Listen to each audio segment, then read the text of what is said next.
without taking a vow of poverty. How does that work? Well, by choosing Energy Star qualified lighting for your home. When you do, you'll become part of a growing national movement. Just go to EnergyStar.gov and click on Take the Change a Light pledge. It takes only a few short seconds for you to have a long-term impact. Brighten your environmental future. From the U.S. Environmental Protection Agency. Fox Sports Radio 1400, WCOS Columbia, an iHeart radio station.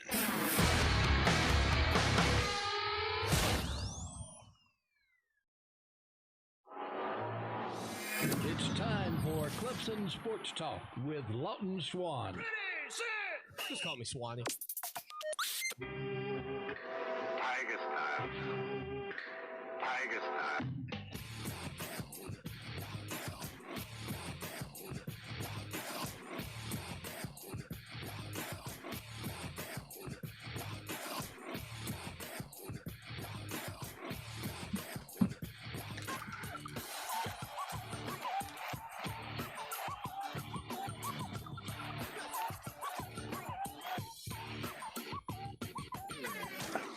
Finally, Clemson Sports Talk has come back to Drive Time. Hello, everybody. Lawton Swan back in the saddle once again. It is the show that shakes the Southland. Clemson Sports Talk for you each and every afternoon as you make your way around the great state of South Carolina and beyond, listening to us on fantastic radio stations in the Clemson Sports Talk Radio Network, including Sports Radio 100.1, The Fan in Florence, 920 AM in Manning, and of course, out of Columbia in the Midlands, Fox Sports Radio 1400. Again, you can catch the program via the podcast editions of the show, or you can be a part of the program thanks in part to the iHeart Radio app, where you can listen from 4 until 6 o'clock on Fox Sports Radio 1400, and then from 6 until 8 o'clock on Sports Radio 100.1, The Fan, your website, ClemsonSportsTalk.com. Head over there, hang out, and also continue to support us, and we'd love to have you. If you don't support us, join us. Just 18 cents a day, $63.17. Say it with me now, $63.17. Out of the gates once again. We're heading back old school Clemson Tiger basketball. I say old school, but back from 1995 to 1998 under Rick Barnes were some of the greatest seasons in Clemson basketball memory. And of course, we had Terrell McIntyre on the program yesterday. How about the big man in the middle, Tom Weidman, joining the program. Tom, welcome in. Hope you're doing good. Doing great, Lawton. Thanks for having me. Yeah, look, it's such unique times, and I'm trying to do some storytelling here, and our listeners know that. And so, I want to get to your time at Clemson, because you guys are so exciting, as we both went in there in 1995 as freshmen. But when you look back at Tom Weidman's life in sports, when did things really begin for you, or what are some of your earliest memories? Well, I was the youngest brother of three, so I had older brothers who were playing sports. So for me, it started real early, and it was just kind of part of our family dynamic. And, I was tall, so that helped with sports as well. So, I came out of the chute early. As soon as I could play on a 10-foot goal, I was playing with older kids. So probably second, third grade, I was, starting to think about, I knew it was a lot of fun, but I guess I was probably thinking about, being a good athlete and at least making it a big part of our life. And, I think having older brothers is for anybody who's got older brothers who are athletic, certainly makes it a lot easier. Did you have somebody else in your family that was tall? I mean, you mentioned how you were tall when you were little, and obviously nearly 7 feet tall. I mean, is that genetics? Is there somebody else in your family that's really, really tall in the past? My mom's tall. I mean, she's not super tall. I mean, she's probably 5'9", 5'10". Her dad, my grandfather, was a tall dude, and he actually was a swimmer at Clemson for a little while. He was probably 6'5", 6'6", so pretty tall for his age. So certainly was in there, but my older brothers topped out at about 6'3", 6'4". They're tall, but they're not, 6'10". Yeah, and I'm sure So there are difficulties living with that height and cars and all kind of things, and we might get into that. But so there you are. You're younger. Your older brothers are kind of challenging you a little bit. They're pushing you.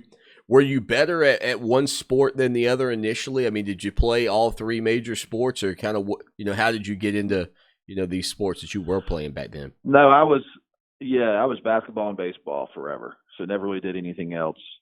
Um, and where I grew up in East Cobb, Georgia, it's a big baseball world. So East Marietta was a little league organization that won the entire World Series in 1983, and that was when I was 6 or 7 years old. So baseball was a big deal when we were growing up. Everybody played.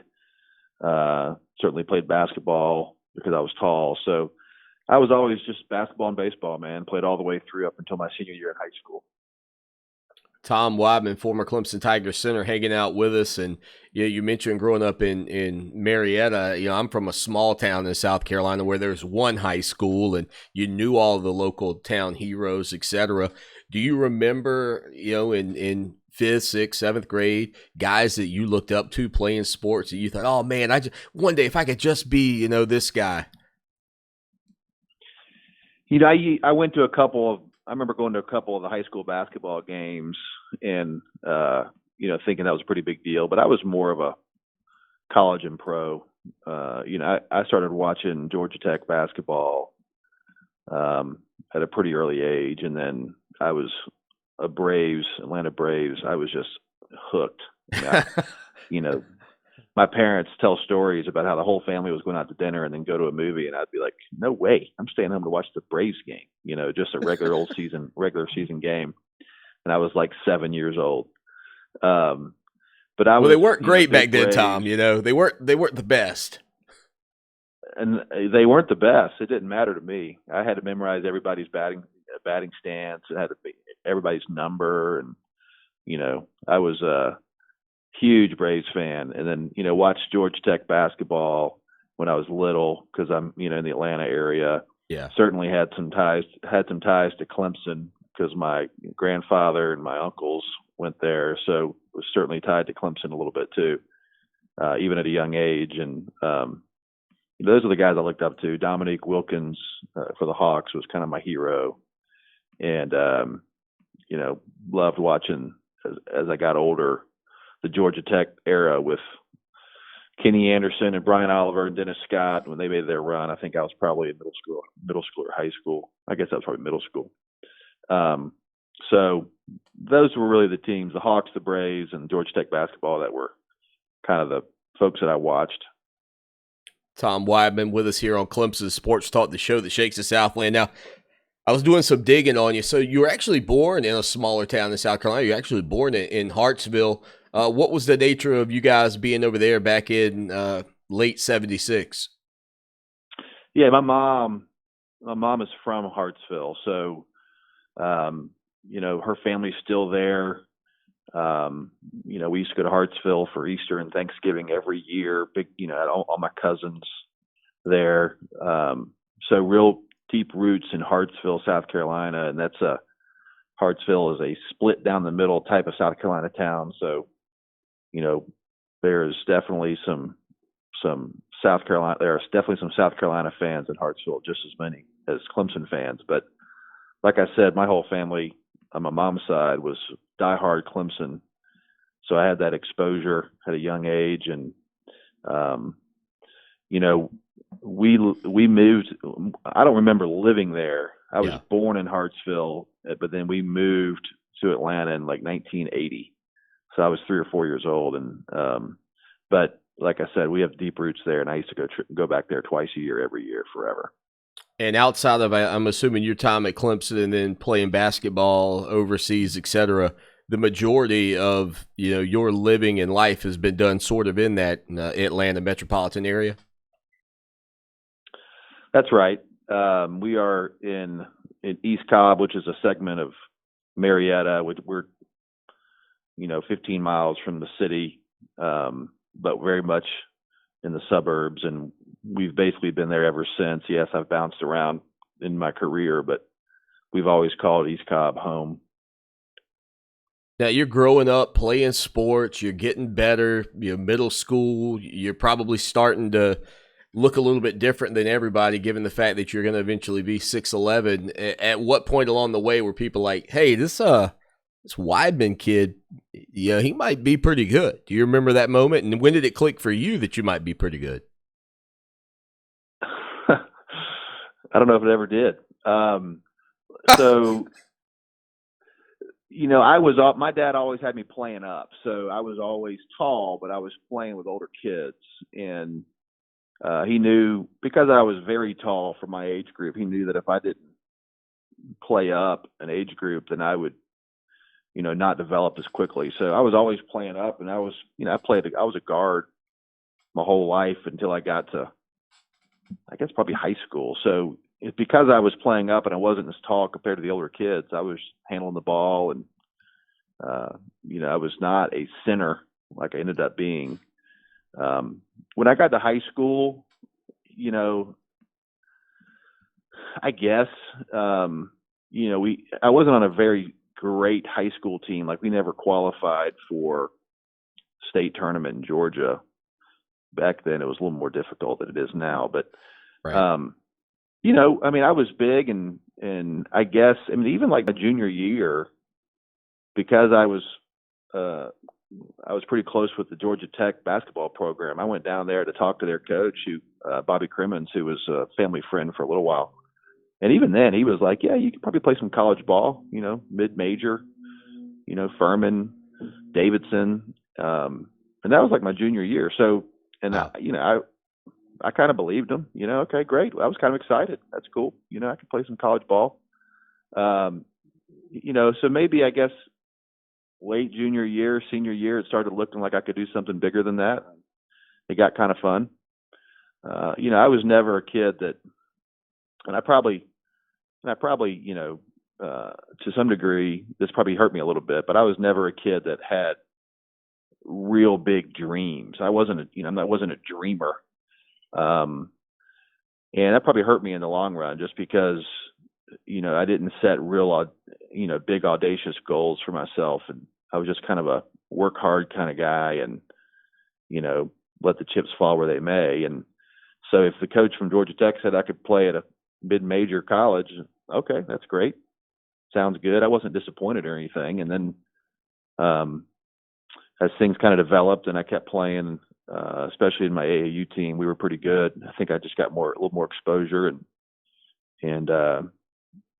some of the bigger schools became interested at the end of the road. So, I don't know it's hard to say when I really felt like this was going to be a bigger piece of my life, or, as we're going to, dedicate to playing, basketball at a major college. Maybe Lawton, to answer your question, this might be the best way to describe it. I did not play baseball my senior year in high school. So maybe that was when I started thinking, okay, maybe I need to get a little more serious about basketball. You guys arrive on campus. Tom Weidman with essentially actually tried out for the team. They had walk-on practice the following season. The only person that made it was, of course, Brian Chester, who had already been a part of the team. But anyway, right. Sour grapes aside. No, I'm just kidding. But I look back and think about what it meant to the guys that were freshmen like me, to know that young guys were influencing the Clemson basketball team early. That was really cool. So you play your high school career. Rick Barnes, I assume, or Larry Shyatt, who kind of brings you in and says, hey, we want you at Clemson. And then ultimately tell us what it was like to kind of know that you guys were really the buzz on campus to a big degree back in 1995. Yeah, Coach Barnes was so dynamic, and people ask me, why'd I go to Clemson? And the true answer is just because Coach Barnes wanted me more than anybody else. And he walked into math class in high school, and kind of unannounced, just kind of barged in and told the math teacher, he needs her help to get me to come to Clemson in the middle of the whole class. And the other coaches just didn't do that. And so, for me, I was a kid that, again, grew up in a kind of a middle class family, and I always tell the story that my parents made me take the trash out to the end of the driveway, and I had to mow the grass and fold the clothes. And so to have a big time coach come in here and say, we're going to drop everything and we want you to come, that was kind of a big deal to me. So, he wanted me more than anybody else. He made it clear. He laid out an opportunity for me to play right away. He kind of laid out who all was coming and who my competition was going to be to get some playing time. So he also made it clear that we were going to have a big class, and it was going to be his first real class where he had the whole recruiting process while he was at Clemson, and that was exciting. And so we got to campus, and it was fun knowing that we had a big group. And I'll never forget freshman year, that Virginia game at home when Merle, I think that was the game Merle, I think, tore his ACL. And Virginia was pretty good. They had Harold Dean and Curtis Staples, and Harold Dean had 39 in that game, and he was just on fire. Well, Merle, late in the game, tears his ACL. Buck fouls out. Well, we finished the game with 5 freshmen on the court, and we win. And, we didn't really think about it at the time. Yeah. Because we were all kind of playing. We were all playing a lot. But, of course, after the game was over, all of you guys were all over us about, 5 freshmen. And okay, I guess it was 5 freshmen. It wasn't really a big deal to us. It wasn't really a big deal to us, but I guess it was to everybody else. And so that was kind of fun looking back at it. Yeah, and just the buzz around campus back then. I mean, football was fun, but it certainly wasn't as good as Clemson football has been recently. And you guys were sort of rocketing out of the gates as freshmen, and there was so much hype and everything. When I was talking with Terrell, I asked him, when he looks back on that, what was that like? And he just couldn't get over, the enthusiasm that was around that basketball program, because let's face it, it's not a place where basketball is often hyped. Yeah. I think it certainly, the fact that it coincided with a couple of down years in football, I think definitely helped us. And I think a lot of it was Coach Barnes' personality, kind of that he quickly had some success. Even his first year when they beat Duke at Duke, he showed early signs that he's going to turn this thing around, and then it turned around. And it was fun. The Little John was packed. Even the 9 o'clock Wednesday night game, it was full. And obviously it was kind of the golden era of ACC basketball too. So, oh man, yeah, people were coming to watch. That's for sure. Tom Wyman, former Clemson Tiger basketball player, on the line with us here today as we take a walk down memory lane, much like we did yesterday with Terrell McIntyre, and looking forward to hearing some more from Tom. We're going to put him on hold real quick and get to a break. I know we got one coming up. And let me tell you how you can be a part of the program. And we're archiving these interviews, and we're doing amazing things with that. We're also digging into the archives and pulling out some interviews that you may not have ever heard before, which has also been a lot of fun over on ClemsonSportsTalk.com. Now, you can get there by going to ClemsonRadio.com if that's easier for you to remember if you're traveling around and you've never heard of our show or our site before. Again, ClemsonRadio.com will get you there, but we've got a full website covering your Clemson Tigers. This is not a Wix site. This is not some cookie cutter site. I mean, this is the real deal. You're not going to believe how engaging this site can be in terms of the aspects of the video and audio content, including the writing. And we got an awesome story up today about DeAndre Overton. So head over there right now, hang out. It is ClemsonSportsTalk.com. And if you choose to, you want to support us, you can. Just $63.17 for a year's worth of coverage. That's 18 cents a day. 18 cents a day. If you like what you hear here on the program, if you like what you're listening to and you want more of this, you can also help us there personally, in addition to supporting all of our incredible sponsors. And it's just good to see some people and some businesses now getting a little bit closer to being back to normal, and hopefully we'll be getting close enough to talk a little bit of college football here on the program in terms of the season. I hope we hear something in the next couple of weeks. 803-450-0086 if you want to be a part of the program. 803-450-0086. That's your phone number. You can also text it, but never while you're driving. We hit a quick break here on Clemson Sports Talk, and we come back with more from the big man in the middle, nearly 7 feet tall, 6'11", Tom Weidman, who was built like a brick wall back in 1995. Wants to help with a chance at $1,000. Text the nationwide keyword WIN to 200-200. You'll get a confirmation text and info. Standard data and message rates apply in this nationwide contest. That's WIN to 200-200. Now, Columbia's most dependable traffic, sponsored by Pope Davis Tire and Automotive, home of the best tire prices in Columbia, guaranteed. Fox Sports Radio 1400 traffic.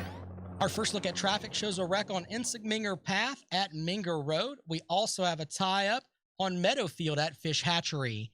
The 103.5 FM WVOC traffic tip line number is 343-1055. This report is brought to you by Aussie.com. Get smarter every day at Aussie.com. Try a new news site that tells you about the most interesting people, places, and ideas. Discover the next Obama, or maybe the next LeBron James. Try OZY.com right now. Aussie, it's like a latte for your mind. Get some.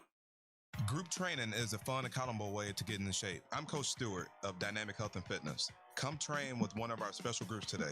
We will focus on giving you the support you need to get in shape. We use the Dynamic Mob, featuring intervals of cardio, functional training, and strength training to change your lifestyle to make you healthy. Get started today at any of our locations in Lexington or West Columbia, or call 803-408-4060 or online at dynamichealthclub.com. Nothing says Happy Mother's Day like a clean home. Give the gift of clean this year by calling the cleaning experts at Zero Res Carpet and Air Duct Cleaning. Right now, get 3 rooms of carpet clean for only $119 and a complimentary cleaning and disinfecting of common touch surfaces. Visit ZeroResColumbia.com. When you get in your car, you need the best directions to get where you want to be. Will arrive at your retirement in 8 years. The same is true for your retirement. You need a voice to guide you along the way. Join Pat Struby for Save Your Retirement with Pat Struby. Pat's 18 years of experience can help make your retirement journey feel like a drive down easy street. Arriving at your retirement. Saturdays 6 a.m. on Fox Sports Radio and Saturdays at noon and Sundays at 9 on 560 WVOC for Save Your Retirement with Pat Struby.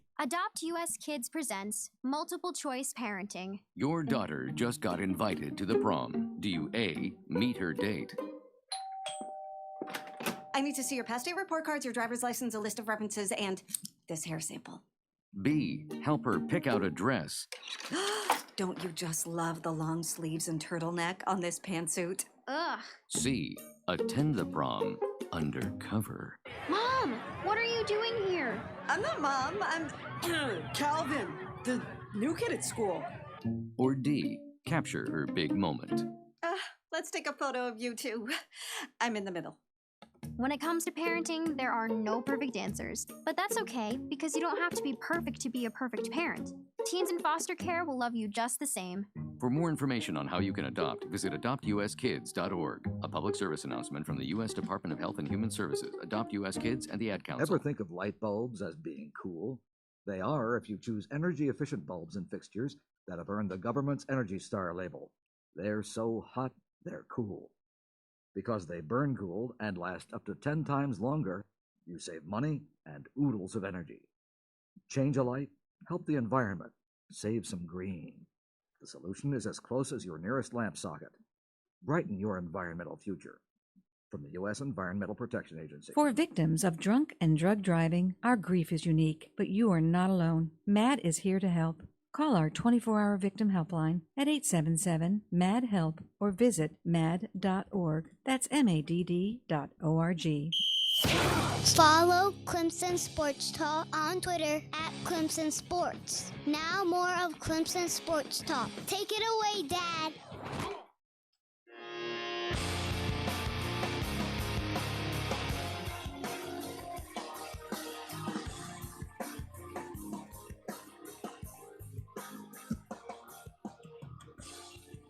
Back at it, the show that shakes the Southland. Lawton Swan hanging out with you. The website ClemsonSportsTalk.com. On the guest line, the big man in the middle, Tom Wyman. And Tom, you were banging around with some big guys there in the Atlantic Coast Conference, including one Tim Duncan. But you go back and you guys didn't look like not just normal freshmen in college basketball, but you guys had already physically sort of changed what you were going to look like. Now, when you arrived on campus initially, were you as bulky as you were, or was that sort of what part of the plan in terms of developing you guys down in the post? Well, I was fortunate. When I was in high school, I hooked up with a guy in Atlanta who really helped me kind of transform my body starting like my sophomore year in high school. I was very, very thin. And there was a guy who had worked out with some of the athletes at our high school, and he really, really helped me transform. And so I went from in my freshman year in high school, I was a 6'7", 175 pounder. And by the time I got to Clemson, I was more like 245, 250. Yeah. And and I think that was one of the reasons why Coach Barnes wanted guys like Big O and myself, and even Patrick Garner was a big boy, because we could physically play right away. And it wasn't like they needed to put 20 pounds on us. We could come in and we could play right away and compete physically with, the ACC. And but Big O. So a lot of people don't know this, but Big O and I, we met obviously on the official visit. And Big O, he's the best athlete I've ever been around, period, hands down. He is, you could make a great argument that he could have very easily been an all-pro defensive end in the NFL. Sure. But remember when Trevor Price was at Clemson, when he had transferred from, I think he came from Michigan. Right. Yep. Well, there was a day where we had to work out in the football weight room because something was going on in our weight room. And Big O and Trevor were down there and just kind of mouthing off. And we just decided, let's just figure this out right now. Who's the better athlete? And, I forget what they did, what lifts, but Big O gets up on the vertical jump and, he could touch like 12 feet, 4 inches. I mean, something ridiculous. But I remember thinking from an athletic perspective, here's, Trevor ended up being a great defensive end. Oh yeah. I mean, Big O in the weight room was just as impressive, if not more impressive. And he was unbelievable. Well, before our freshman year, the coaches put us together. He came and stayed with me in Atlanta for 3 weeks, and all we really did was just kind of lift and train. Well, it was clear that he hadn't done a whole lot of lifting back in his days in high school, even as a football player. All of his athleticism was just natural, and it was amazing, incredible. But he was a guy that was a 6'8", 260 pounds, 270 pounds, could run a 4.6, 36-inch vertical. I mean, he was a freak. And so we got to campus and we were ready. We were ready to go, and it was a lot of fun, kind of getting thrown into the mix quick. One of those guys that didn't look the part would have been Terrell McIntyre. He goes on to an illustrious career. He finishes second all-time in scoring. He's a guy at 5'9" that, I think most people look at him now and say, there's no way you played ball in the ACC. When did you recognize that, hey, this little guy from a town you never heard of in North Carolina, Rayford, could actually play the game and play it very well? It didn't take long. This is a true story. I don't know whether they asked us these questions for like the media guide, but essentially real early in the freshman year, maybe Tim Baray's office, or I don't know if it was our operations guy, Dan, they handed us kind of this survey to fill out. Hey, maybe like a bio on yourself to include in the press guide, perhaps. Well, one of the questions was, who do you think is going to surprise everybody this year? And I wrote down Terrell McIntyre. This is before our freshman year. He just had something, and he didn't say a word. He just worked. Everybody loved him. And he was just one of these guys that, could lead a team without saying a word. And, he was just an impressive guy. And, the rest is history.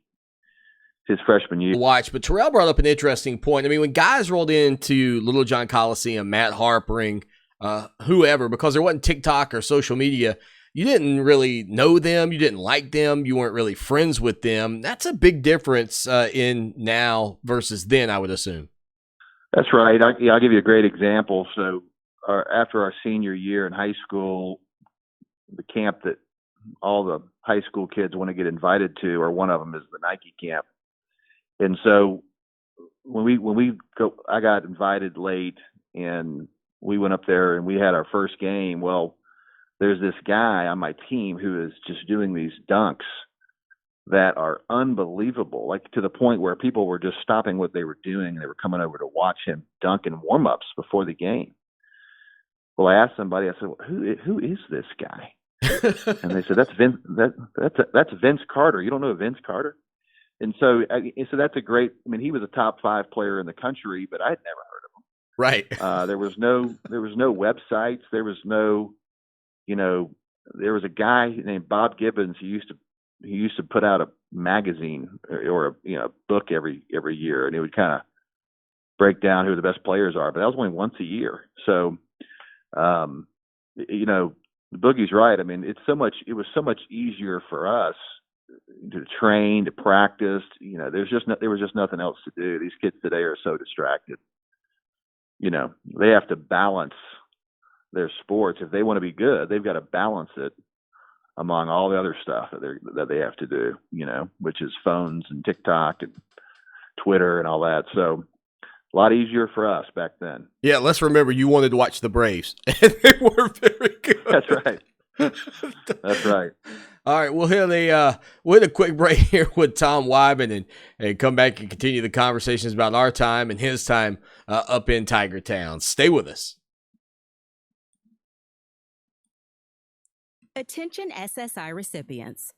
If you did not file a tax return last year and have children under 17, you must act now to get the $500 economic impact payment per child. If you do not act by May 5th, you must wait until next year to get those payments. Go to irs.gov and enter your information in the non-filer tool by May 5th. That's irs.gov. This message produced by Social Security at U.S. taxpayer expense. Paid non-attorney spokesperson. Attention all women who have been diagnosed with ovarian cancer. Johnson & Johnson's baby powder and shower-to-shower talcum products have been linked to ovarian cancer. In February and May 2016, Johnson & Johnson was ordered to pay $72 million and $55 million by 2 juries to 2 women who contracted ovarian cancer after years of using talcum baby powder products. If you or a family member has been diagnosed with ovarian cancer and used talcum powder prior to the diagnosis, call Talcum Powder Help Now today at 800-833-0112. You may be entitled to substantial compensation. The consultation is free and you'll pay nothing unless there is a recovery in your favor. Don't fight this alone. If you or a loved one used talcum baby powder-based products before being diagnosed or died from ovarian cancer, call Talcum Powder Help Now at 800-833-0112. 800-833-0112. 800-833-0112. Paid for by Bar Justice. A breezy but very, very nice day on tap today with a lot of sunshine. We will reach a pretty comfortable 75 degrees for this Friday. For ABC Columbia Channel 25, I'm Tyler Ryan. This report is brought to you by Aussie.com. Get smarter every day at Aussie.com. Try a new news site that tells you about the most interesting people, places, and ideas. Discover the next Obama, or maybe the next LeBron James. Try OZY.com right now. Aussie, it's like a latte for your mind. Get some. Adopt US Kids presents Multiple Choice Parenting. You're bringing your daughter to her favorite pop star's concert. Do you A, wear earplugs? Isn't this fun, Dad? I'll have a soft pretzel. B, remember the moment with matching concert t-shirts. That's gonna be $180. Or we can just take a photo. C, show her how you used to do concerts. We're going crowd surfing. I can't. It's too heavy. Oh my God. Or D, just roll with it. Justin! OMG! He just looked. I love you, Justin! I love you! When it comes to parenting, there are no perfect answers. But that's okay, because you don't have to be perfect to be a perfect parent. Teens in foster care will love you just the same. For more information on how you can adopt, visit adoptuskids.org. A public service announcement from the U.S. Department of Health and Human Services, Adopt U.S. Kids, and the Ad Council. You're not wired to have a response to this sound. You're neutral to it. You hear it every time you finish a meal and never feel anything. But if we were able to associate this sound with a new stimulus, save the food, we've achieved pulling a natural response from you. Save the food. Why are we doing this, you may ask? Save the food. Because this ad is trying to change your after-meal behavior through brainwashing. Because food waste costs the average family $1,500 a year. Save the food, cha-ching! And $1,500 extra bucks is like getting a pay raise. Save the food, cha-ching! You're promoted, which could pay for your child's braces. Save the food, cha-ching! You're promoted. Check out my braces. So when you hear this sound, rethink your behavior. Cook it, store it, share it. Just don't waste it. For tips and recipes, visit SaveTheFood.com. Brought to you by NRDC and the Ad Council. It's time to show your online assistant where you go for a good time. Okay, Google, play Fox Sports Radio 1400 on iHeart Radio.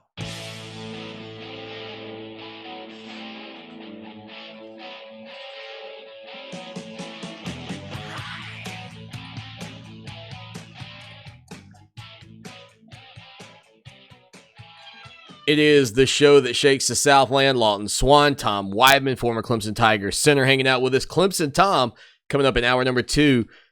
Tom, let's talk about the Atlantic Coast Conference basketball tournament game against North Carolina. You guys win that one late on Buckner's dunk. Kind of walk us through that, those moments as a Clemson basketball player. Yeah, so what I remember about that game was, that was back when there was 9 teams in the ACC. So you had, 8 fan bases that did not want to see North Carolina win. And what I remember about that game was the fans were kind of quiet until about the last 30 seconds. And that's when they realized that, wait a second, Clemson might win this game. And I think it was the late game. I think it was the 9 o'clock game on that Friday night. So, the last 30 seconds, all of a sudden, you had 8 fan bases that were just totally cheering for us. And when we got that stop, that gave us basically the last shot to win it. I remember just the rush from the fans. Just, here we go, Clemson can do this. And of course, Buck dunks it, and that was a fantastic memory. And that sort of sparked what would be a really great run of success for the next couple of seasons. Obviously, a disappointing loss in the NCAA tournament to Georgia, but then you guys come back the following season and get things rolling out of the gate, and the hype and everything, I would say at that point around the program was maybe as big as it's ever been. Yeah, it was. I mean, that next season, I think that was the year we kicked off with Kentucky and we beat them. That was obviously a big win for the program. And they were the defending national champs, for some reference for people that may not realize that. Yeah, and then I think we went off and started 17-1, and we were ranked number 2 behind Kansas when they had Paul Pierce and LaFrance and those guys. And I think we were number 2 for a couple weeks. And then I think we may have lost to Wake Forest. That, when we were number 2, I think they were number 6. That was a huge game. I remember that was the game where we had the students camping outside, and Coach Barnes was bringing pizza and stuff. Oh yeah, I was one of them. I got thrown out of that game in the latter stages. Rick Hartzell, I was telling this story, threw me out of the game for just telling him that I thought Tim Duncan got some preferential treatment. Threw me out with about 15. Yeah, that's what I told him. Well, yeah, it was a good game, and then we ended up having a couple setbacks. We lost at Florida State at home on a buzzer beater, and then we had the weird ACC tournament where we lost to Maryland in the first round, but got it back going for the NCAA tournament and had a good run.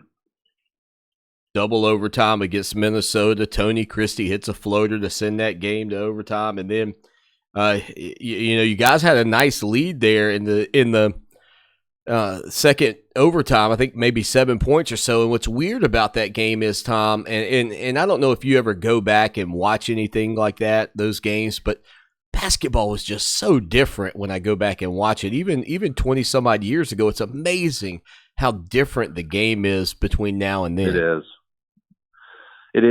During this last 6 weeks or so, with our downtime, we did break out that game. We were watching the Minnesota game. You can find them all on YouTube now, which is easy. And so I was watching with my kids, and they couldn't believe how, every possession we were trying to get it inside and, working the ball around. And it was just so much, the game was played from inside out. Yeah. And, that's, thanks to Steph Curry, that's just not the way it's played anymore. So, we had a good time watching it. And yes, we were up 6 in overtime. And, I tell my wife and kids that this time of year, well, in March every year, I get that sinking feeling because I remember being up 6 in overtime. And of course, initially, when you end up losing a game like that, you think, oh, well, next year we'll be back. Well, we weren't, and or at least we didn't get to the Sweet 16. Right. And we had an opportunity.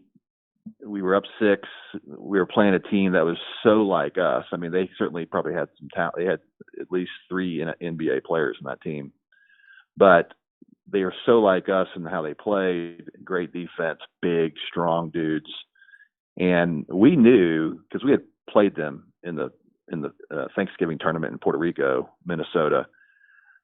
We knew what to expect. We played well. We didn't win, but we knew that if we would have beaten them, we were going to crush UCLA. And Minnesota crushed UCLA. And because UCLA was just, all flash. That was the O'Bannons, and and they have for sure had never seen a physical team like Clemson or Minnesota. And Minnesota was probably better than us, but we had a chance to win. And, to be up 6 in overtime and not win, it's just one of those things, as a player, you'll never, I'll never get over it. I mean, it'll be something that I feel every March. But it's also great memories, and it's also, to know that we, we're one of Clemson's better teams that year. It's fun to know and think about. Yeah, and that team, you mentioned the Minnesota team. I mean, they ended up being sanctioned for that squad, but Bobby Jackson was unbelievable. Felt like he played in the NBA for 15 years. I mean, he was a heck of a ball player. He was before that game against us, he was a defensive player. And then after that game, he was a lottery pick. He just went off. I think he had 34 or 36, and then Sam Jacobson had, 27. So they played great. I mean, they deserve to win, but, to know that you don't necessarily have to be the best team to win the game, and we had a chance to win it. So it's fun to watch now, but it certainly brings back some emotions, to say the least. No doubt.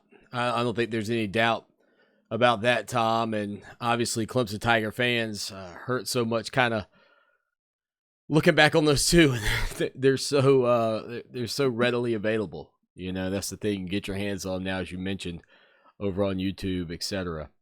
803-450-0086 if you want to text the program. Clemson Tom coming up in hour number 2. Tom Weidman hanging out with us right now on the show that shakes the Southland. We hit a quick break. We'll wrap up the interview and put a bow on the first hour. When a community grows, its hospital should grow too. And that's just what we're doing at Lexington Medical Center. We recently launched the largest hospital expansion project in South Carolina history. Our new 10-story patient tower will help us take better care of patients, including the tiniest infants who need special attention. It will also make room for the growing number of patients who need surgery and intensive care. At Lexington Medical Center, our mission to serve our community never wavers. We're here when you need us today, and we'll be there when you need us tomorrow.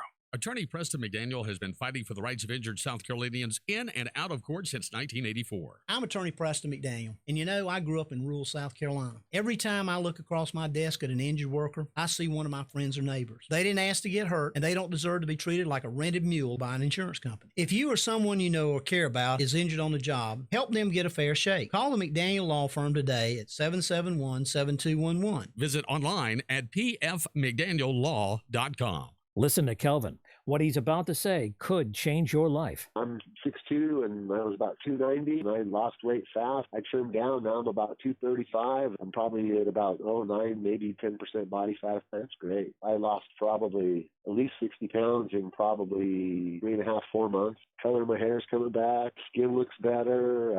Obviously gaining muscle. My muscle mass is coming back. Thank you for providing an awesome product. Somebody who actually has and does what they say they will. That's awesome. That's great, Kelvin. Losing that belly fat in less than 4 months is outstanding. Since 2004, Andro 400 has been changing men's lives, like Kelvin, and can help you lose belly fat, gain energy, and improve your lifestyle. We guarantee it. Go to andro400.com for more true testimonials, before and after photos, and special discounts. Only available on andro400.com. andro400.com. Metz Plumbing understands the difficult times our customers and everyone is currently going through with COVID-19. To our valued customers who need service and to those potential customers, rest assured, Metz Plumbing is taking every precaution to ensure the safety of you and your loved ones. Our technicians wear protective clothing from head to toe. Metz is here when you need us. We'll all get through this together. Thanks again for trusting Metz. Metz Plumbing, 732. Right now, today, Lowe's is open. Open to build, open to reassure, open to provide the help, support, and supplies that keep our homes working. Open to the idea that when we work together, we can bring it all together. It's what we've always done and what we'll continue to do. Because home is what unites us. Lowe's, here for you, in store or 24/7 at Lowe's.com.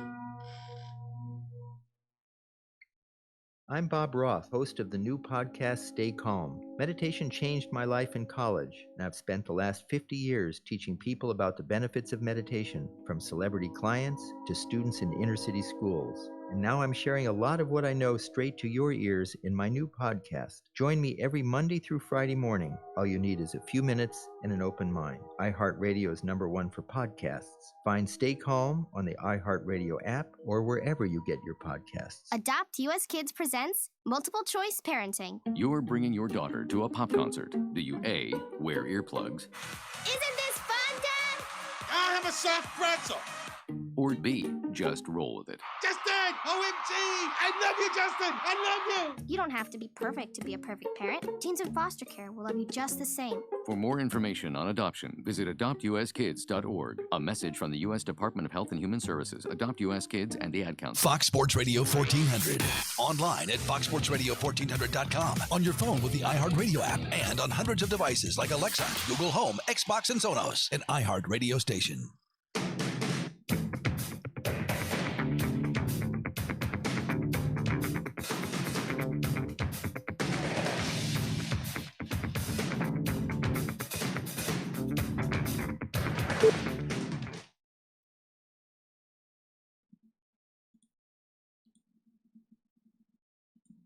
Back at it, the show that shakes the Southland. Lawton Swan hanging out with you, former Clemson Tiger center Tom Wadman on the guest line. And Tom, the following season, I guess that was our junior year. You guys roll into the NCAA tournament, feeling good about yourselves. I guess 18-14 season. You're taking on Western Michigan, a team that you should probably beat, and somehow that one just got away. What do you think about it when you look back on it some 20 years down the line? Well, I mean, it's pretty easy to look at. I mean, I think we were the 5 or a 6 seed. In college basketball, if there's a guy on a team in college basketball that scores 30 points or more, if somebody goes off like that, it's hard to win. It just really is. And this is back when we were playing some serious D. I mean, this is back when, you could beat us with 65 points. They had a guy score, I think, 32, and a guy score 27. I mean, they had two guys that just went off, and you'd like to think that we were good enough and just better, that our talent was superior enough to overcome that.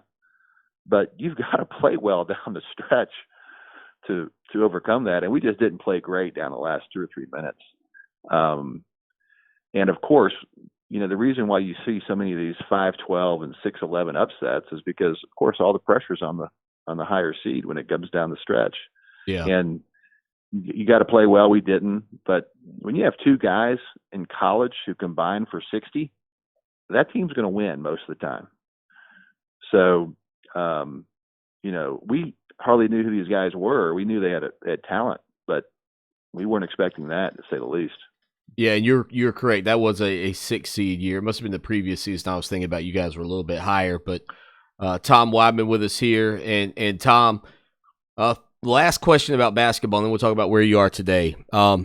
Physically, we mentioned you and Harold. Looking at the box scores through the years, the frustrations that Rick Barnes felt at Clemson from the standpoint of officiating.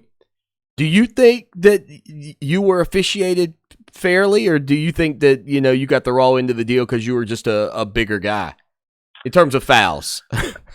Yeah, I mean, look, I haven't. It was a physical game. He wanted you to play physical, but it just felt like at every turn you guys were in foul trouble. Well, yeah, I mean, look, we had a physical team. I think we put it on our media guide that we had 7 guys that could bench 300 pounds. I think the refs read that. I think the nature of how we played, refs knew that we were going to put pressure on them, and we were going to force them to make calls. And, our identity was big and tough and physical. It was not pretty. I remember beating South Carolina, and they were like a top 10 team, and we held them to like 38 points or something. I mean, it's just kind of who we are and who we were and what we did, and being physical and banging people, or it was just part of it. So, do I think that we were treated or reffed unfairly? I mean, probably not any more than any other team in the ACC when they're going into Duke and North Carolina. I mean, I don't think it was a Clemson thing. It was. I don't think that we had a target on our backs necessarily. I just think it was just kind of the nature of how we played, and we talked about it. We would talk about it. Hey, we're going to put the burden on the official to make a decision, and when you're bigger than everybody else, it looks like you're fouling. So, I haven't lost any sleep over it. I mean, it's just kind of part of it, and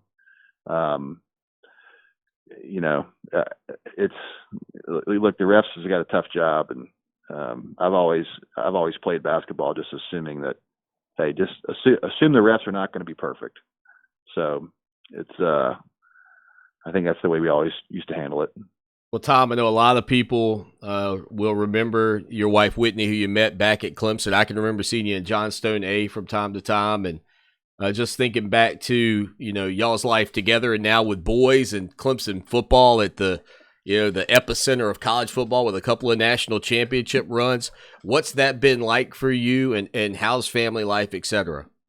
Yeah, thanks for asking. Obviously it's been real special as a family to be able to experience this run that we're on with the football team. And I think the first year we made it to the playoffs, we were planning on going snow skiing. And when we beat Florida State, I think we had maybe one more tough game left, and we went to eat Mexican restaurant. And I asked the kids, hey, do y'all want to go snow skiing, or would y'all rather go, follow the team to a bowl game? And so we went to that game down in Miami against Oklahoma. I think that was the first of our playoff games. Yeah. And it was a lot of fun. And, we just talk about it all the time, how this is just such an incredible era. Tell the kids it's never been this good, and it's never going to be this good ever again. At least that's the way it feels, right? You feel like you got, Dabo's a treasure, and you just feel like, we got hold on to it while we can and enjoy it. So,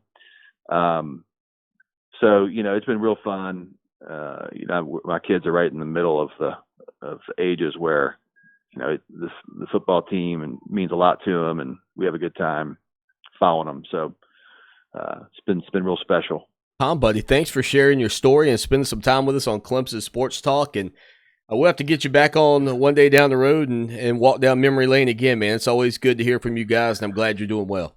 Well, Lon, thanks so much for reaching out, and I appreciate you having me on. And I'd be happy to hop on anytime, man.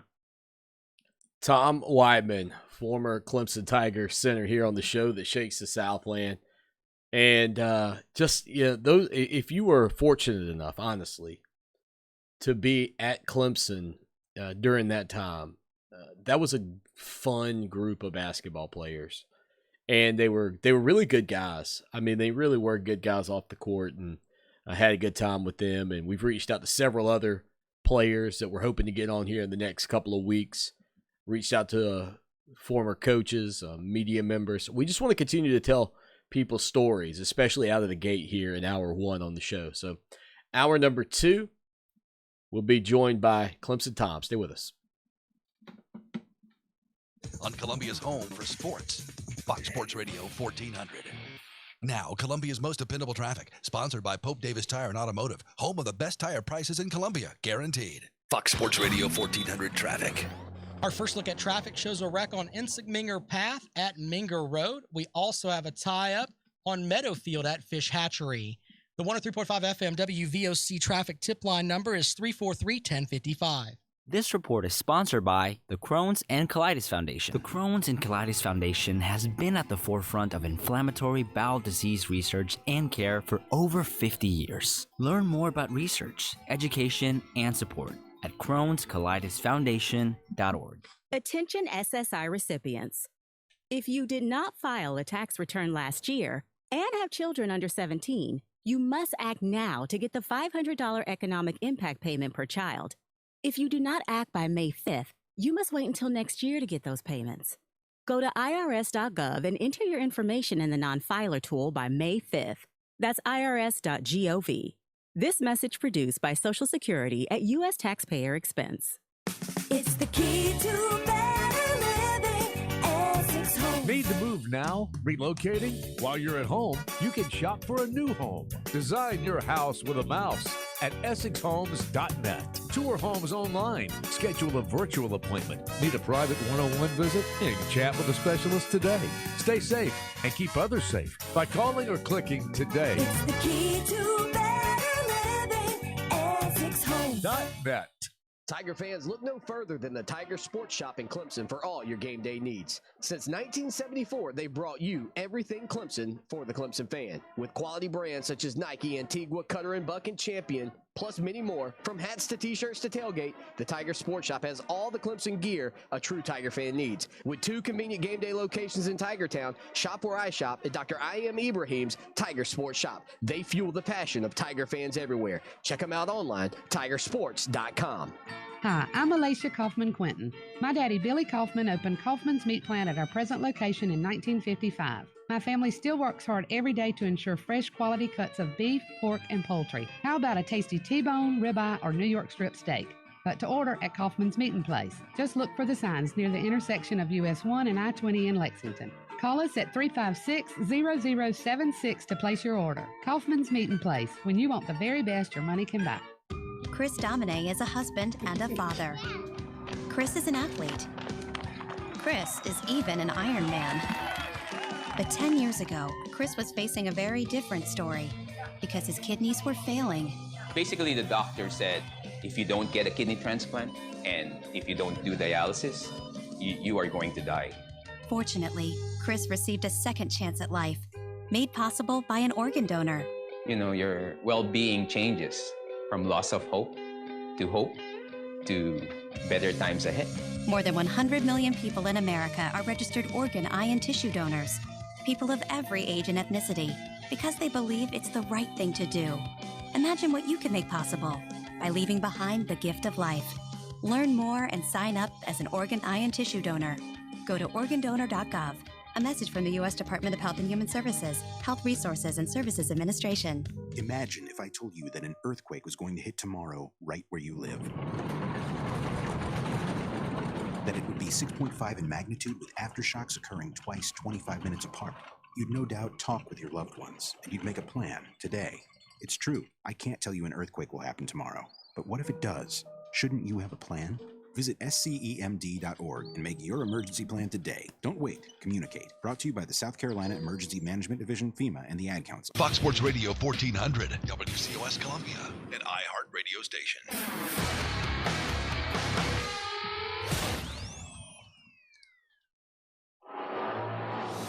It's time for Clemson Sports Talk with Lawton Swan. Ready, set! Just call me Swanee. Tiger style. Tiger style.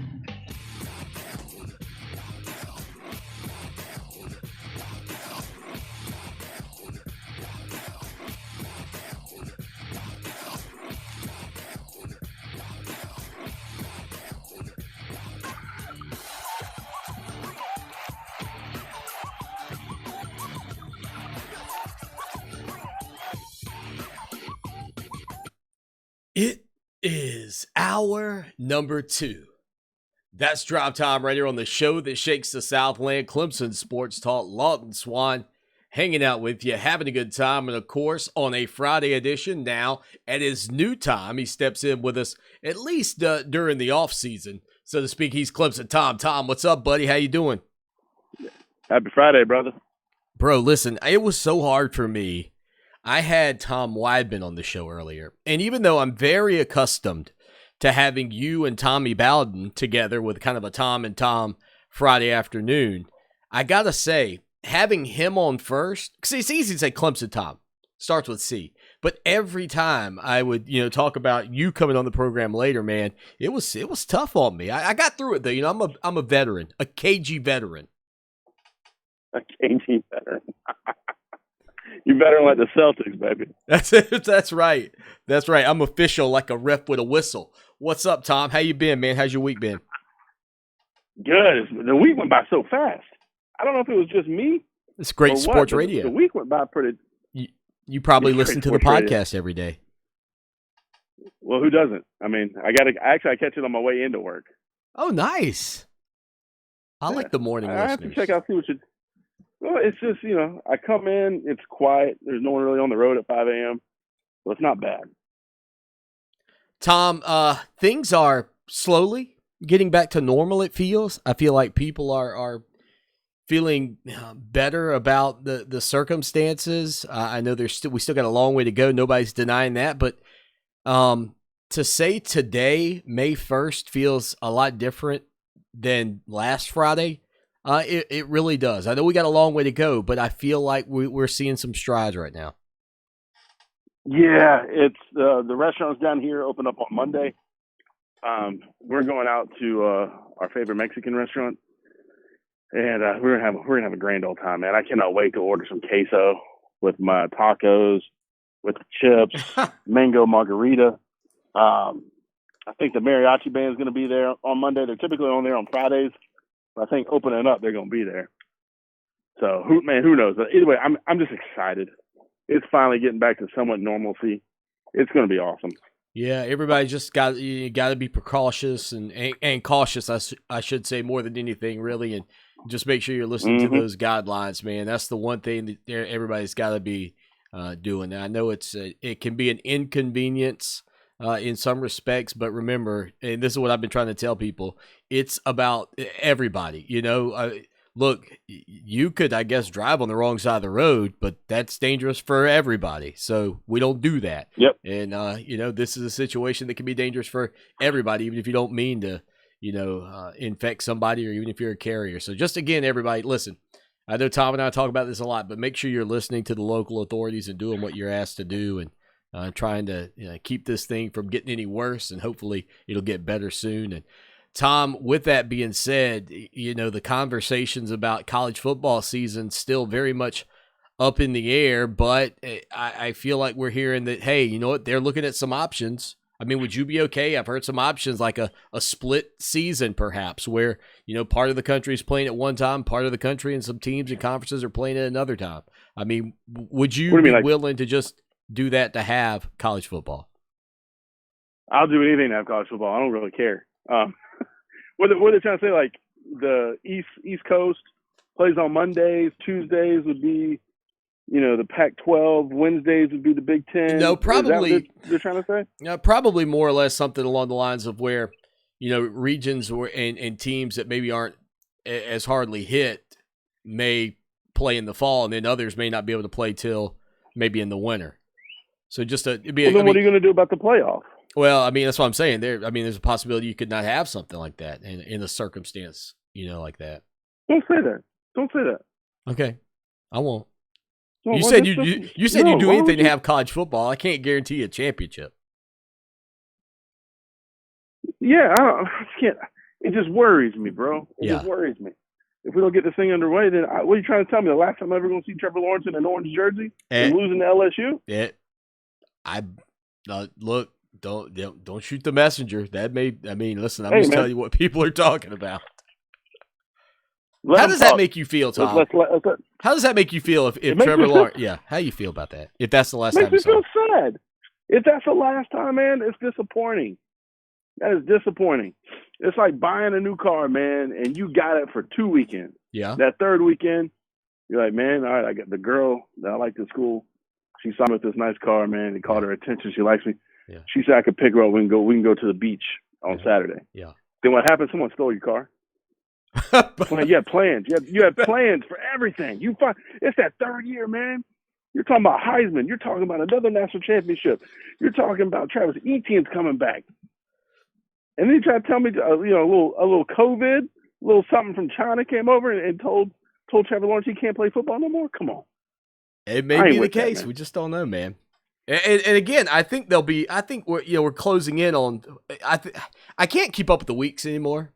I should have written it down and marked the tally.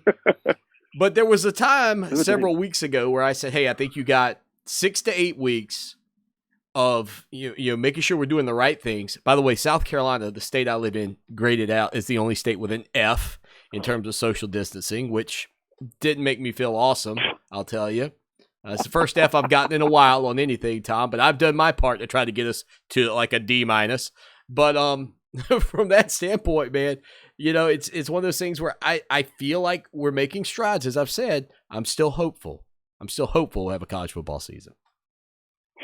Yeah, even if you can't have fans, I'll still be in lot 4, spot 88. I'll still be tailgating. You can tailgate, but you can't come into the stadium. Oh God. That's fine. The guys that tailgate next to us got like 2 TVs. I'm good. Like, I'm okay. I'll watch the game, but I'm going to be in the parking lot at Clemson. Clemson Tom's on Twitter at Clemson Tom. This week, Tom, as you are probably well aware, I mentioned Tom Weidman, former Clemson Tiger basketball player, Terrell McIntyre. We've talked a lot about the Clemson Tiger basketball programs over the past couple of years. For a guy like you that was sort of growing up out of the state and watching it from afar, do you have any significant memories of Clemson basketball back in the day? Not really. I never really got into basketball until probably I was in college. It wasn't big where I grew up. No one really watched a lot of basketball. I started watching NBA when Penny Hardaway and Shaq were there. So I guess middle school, but even then I never really watched college. And then, yeah, so not really. Was that more of was that more of the fact that you not only were you living in an area where basketball wasn't a huge focus? Yeah, really. I mean, yeah, no one really. I mean, we played basketball as kids, but I mean, like I told you, the first time I really paid attention to basketball was with Shaq and Penny when they were there with the Magic. And even then, man, I didn't watch college basketball. College basketball was not really a big thing. It was growing up, it was all football. This really was all football. Who was the starting lineup on that team? Scott Skiles, Penny Anderson, Penny Hardaway. Don't you dare disrespect my favorite Penny player Hardaway, of all time. Shaq, Penny Hardaway, Horace Derek Grant. Anderson. Horace Grant was there, Clemson guy. Derek Anderson. No, Derek Nick Anderson. And Nick. Nick Anderson. Nick. I knew it was Anderson. And it wasn't Anderson. And Derek Scott. That was it. Dennis Scott. The Dennis Scott. It's a long time. 3-point specialist. Yeah, that was my team. Yes, Nick Anderson, also a 3-point specialist. Penny Hardaway, one of my favorite player specialists. I got to meet him a few years ago when they honored him at a Magic game. I didn't know what to do. Did you have some Penny Hardaway shoes? No, I grew up not having a lot of money. So $100 pair of Nikes was not in the wheelhouse for my dad to buy. So I don't really blame him. I don't buy $100 shoes now that I have a job. I think it's a waste. However, Clemson put out some new Nike shoes. Yeah. Last year, and they were $110. They magically found their way on my doorstep. But whatever. The shoe fairy. I will wear these shoes. Yeah, but I'll wear these shoes for 3, 4, 5 years. But back then, $100 pair of shoes, I was outgrown them by Christmas. Yeah, that's the hard part with kids' shoes. I mean, they outgrow them so fast. They don't wear them out. The tread's still good. Yeah, the tread's. I mean, shoot, you could probably resell them on eBay.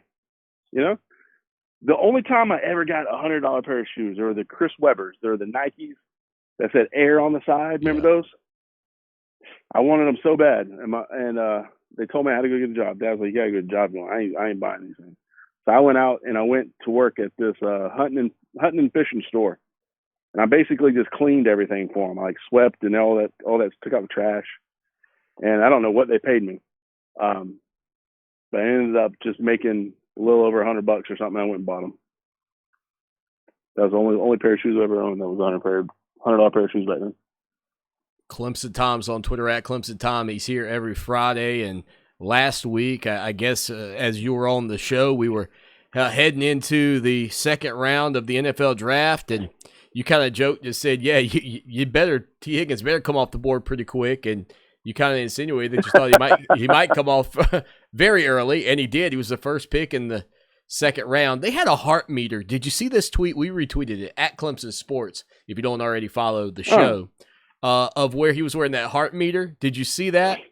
Okay. I did not. This is the first I've heard of it. Okay, No. so you know how they got the Apple Watch or whatever, but they were somehow monitoring his heart rate. And so as they're getting ready to announce it, like his heart rate drops to like 59 beats per minute. So relatively slow. And then the minute he hears his name, T. Higgins, dude, it bumps up 70 beats per minute to like 126. I mean, it was an awesome moment to know that, that excitement.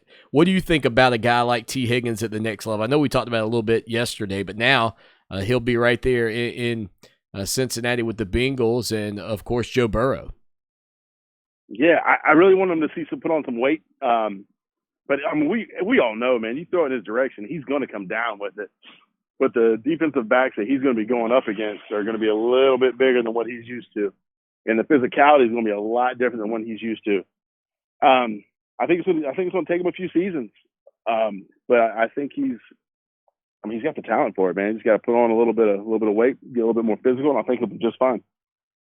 And then, of course, the Las Vegas Raiders, which is incredibly difficult not to call them the Oakland Raiders or the Los Angeles Raiders. The Las Vegas Raiders select 2 former Clemson Tigers. They got John Simpson, and they got Tanner Muse coming out there to play with them. So they've got 5 guys they've drafted from Clemson in the past 3 NFL drafts. Pretty awesome for Clemson Tiger fans and the Raiders are not exactly, what would you say, fan favorites by the majority of people that aren't quote-unquote Raiders fans just for whatever reason.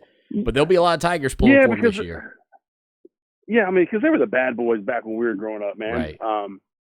They would hit you late. They cheated, all that kind of fun stuff. John Gruden, they did. What are you talking about? That's true. Ask Howie Long was in that briefcase, that he took into the locker room every game. But I think what John Gruden's trying to do, he's trying to rebuild it, trying to get the right guys, in the right place. And Tanner's just, I think he's going to do really well with the Raiders. I'm excited for him. I actually talked to him right after he got drafted and told him congrats on that fun stuff. But a friend of mine is like a diehard Raiders fan. Yeah. I mean, he is stereotypical Raiders fan. He's already got him a Hunter Renfrow jersey. I've made him a Clemson fan. And so we're like joking. I was like, man, we go out there, man. We're pretty much set up, man. We can probably hang out with the team. And he's like, oh man, do you think we can meet the Garrett Carr? I'm like, probably not, but you know, I'm sure we can meet some of them. And I was like, I've already got some buddies on the team. You know, I'm not saying, you know, John Gruden's going to be like high fiving or anything, but yeah, you know, we can at least go out there and, you know, you can meet some of the team. I'm you know, 99% sure. He's like, oh man, we got to go. I'll look up tickets. I'm like, they're probably not available on COVID. We can't really get a flight, I'm sure, but sure, just whatever game, man, we'll go out there. So I'm actually excited. My Texans fan favorite is kind of switching over to the Raiders because of all that. Yeah. You know, I still root for Deshaun, but you know, we start kind of gravitating to the teams that are drafting your boy. So we got a lot of Dolphins, Bucks, got some players, and it looks like Oakland is starting to lead the nation in Clemson grads and players. So let me ask you, Tom, from the standpoint of your buddy, does he? Okay, first off, this guy you're talking about, the Raiders guy. Yeah. Does he follow college football? Or is he one of these NFL guys? Now, he was an NFL guy, but now he's a college guy. And so he'll come over to the house on Saturdays and we'll watch the games and stuff like that. So does he think there's an advantage to drafting Clemson players? Like, does he feel like Gruden is purposefully, as Gruden would say himself, but does he feel like that there's something to, okay, you get a Clemson guy in, you're getting a guy that's accountable, you're getting a guy that's prepared, so on and so forth? I mean, does your buddy buy into that theory, or is he just like, oh, that's hogwash, we just wanted to get the best players? But he has no idea. He'll ask me, like, what do you think of this guy? And I'm like, that's Tanner. That's the safety that I like on Clemson. He's the one that will hit you real hard. Oh, yeah, I'm like, yeah. So his only memory of him was like, that's the guy that ran down the Ohio State guy to save the touchdown. I'm like, yeah. Yeah, that is him. And so he's like, tell me about him. So I'll go through the pros and the cons of Tanner. Yeah. And he'll be like, tell me about this. Who's this lineman we got? I was like, he's a big dude. He'll be fine. I was like, he's going to stay out of trouble. He'll be in the league for a very long time. Like, he's good. He's like, what's he like? I'm like, I don't know what he's like. I don't know. He's good. He's a good kid. That's all I can tell you. He'll block for Carr. You'll be fine. Okay. So he's like hitting me up, and the kid from South Carolina is like, hey man, we drafted a Gamecock. I thought they weren't good. I'm like, they're not good. However, that guy is pretty decent.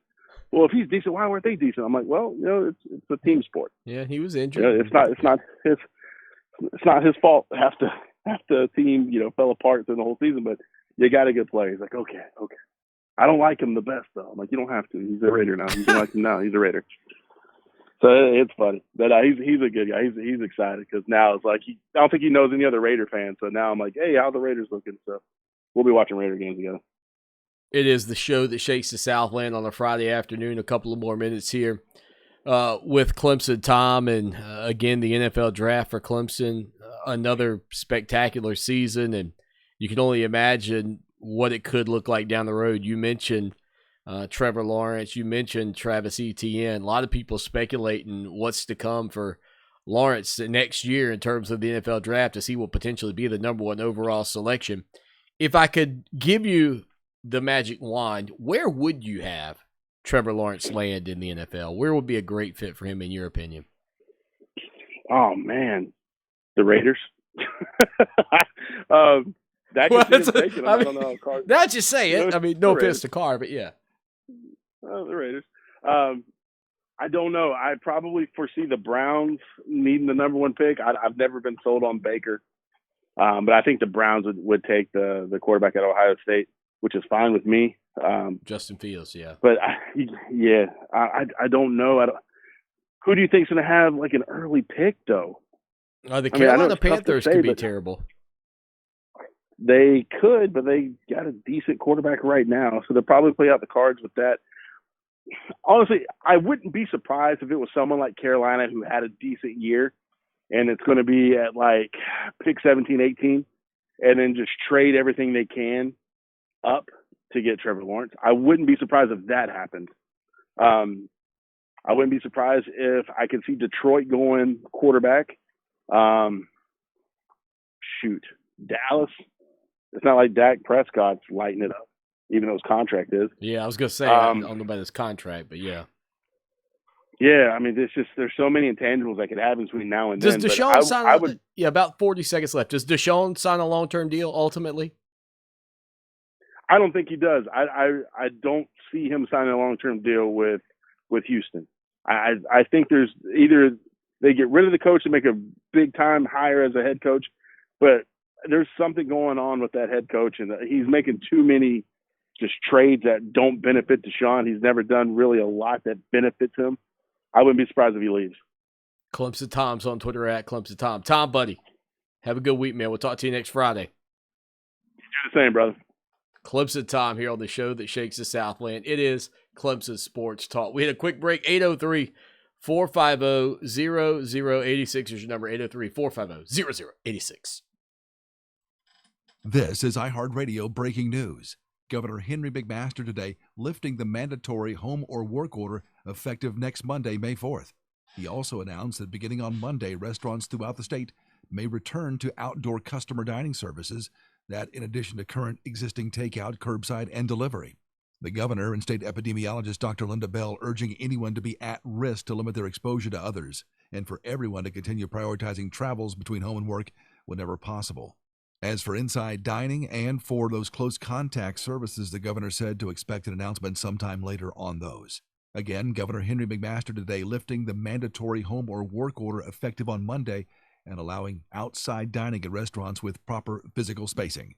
This is iHeartRadio breaking news. Fox Sports Radio 1400 wants to help with a chance at $1,000. Text the nationwide keyword MONEY to 200-200.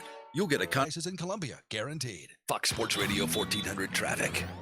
Traffic tie-ups this afternoon include hardscrabble at Clemson, I-26 westbound near the Lake Murray Boulevard exit, and a wreck on I-20 westbound at the Clemson Road exit. I'm Rob Sanders. Reach out to me on the 103.5 FM WVOC traffic tip line. The number to call is 343-1055. This report is sponsored by Compassion International. Right now, there's a child living in extreme poverty with no future and no hope. But you can bring hope when you become a Compassion International sponsor. Just text the word child to 83393 and sponsor a child right now. Special people make the Midlands a special place to live. They're the CEOs who make our businesses thrive. Find out who they are as we showcase CEOs you should know. Every Tuesday and Saturday morning between 7 and 8 on iHeartRadio. Attention SSI recipients. If you did not file a tax return last year and have children under 17, you must act now to get the $500 economic impact payment per child. If you do not act by May 5th, you must wait until next year to get those payments. Go to irs.gov and enter your information in the non-filer tool by May 5th. That's irs.gov. This message produced by Social Security at U.S. taxpayer expense. When a community grows, its hospital should grow too. And that's just what we're doing at Lexington Medical Center. We recently launched the largest hospital expansion project in South Carolina history.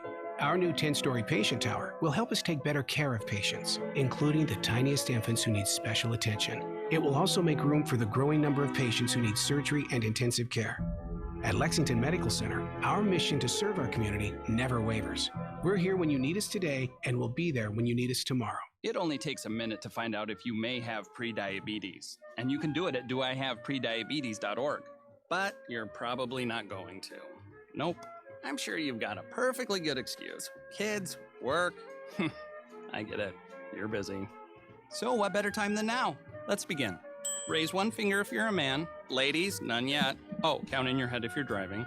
Now, 3 more fingers for everyone over 60, 2 over 50, 1 over 40, 1 more if you're not physically active, another finger if anyone in your family has type 2 diabetes, another if you've got high blood pressure.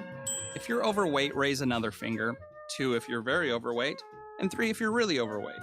You've just taken the world's first audio prediabetes test. And if you're holding up 5 or more fingers, visit doihaveprediabetes.org or talk to your doctor. There's no excuse because prediabetes can be reversed. Brought to you by the Ad Council and its pre-diabetes awareness partners. Chances are there'll never be an emergency ever again. But just in case, let's talk about a plan. Okay. Who is going to grab the go bag? What's a go bag? It is a bag we do not have that is filled with things we really, really need in an emergency. Guess we won't have to worry about it then. Well, this is great. I'm so glad that we don't have a plan. I know. Winging it is not an emergency plan. Make sure your kids know what to do during an emergency, who to call, where to meet, what to pack. Visit ready.gov/kids for tips and information. Brought to you by FEMA and the Ad Council. Mothers Against Drunk Driving supports victims of drunk driving, drug driving, and underage drinking at no charge. Call our 24-hour victim helpline at 877-MAD-HELP or visit mad.org. That's MADD.org. Looking for South Carolina's favorite country? You'll find it at 97.5 WCOS.